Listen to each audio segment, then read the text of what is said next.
दुर्गा अष्टकं वन्दे निर्बाधकरुणामरुणां शरणावनीं कामपूर्णजकाराध्य श्रीपीठान्तर्निर्वासिनीं प्रसिद्धां परमेशानीं नानातनुषु जाग्रतीम् अद्यानन्दसन्दोहमालिनीं श्रेयसे श्रये जाग्रत्स्वप्नसुषुप्त्यादौ प्रतिव्यक्तिविलक्षणां सेवे सैरिभ सम्मर्दरक्षणेषु कृतक्षणां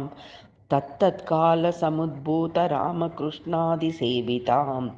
एकदा दशदा क्वापि बहुधा शक्तिमाश्रये स्थावीमि परमेशानीं महेश्वरकुटुम्बिनीं सुदक्षिणामन्नपूर्णां लम्बोदरपयस्विनीं मेधासाम्राज्यदीक्षादिवीक्षारोहस्वरूपिकां तामालम्बे शिवालम्बां प्रसादरूपिकाम्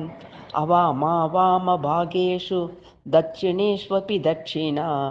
अद्यापि द्वयाकारा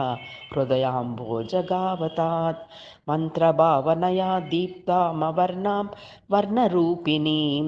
परां कन्दलिकां ध्यायन् प्रसादम् अधिगच्छति।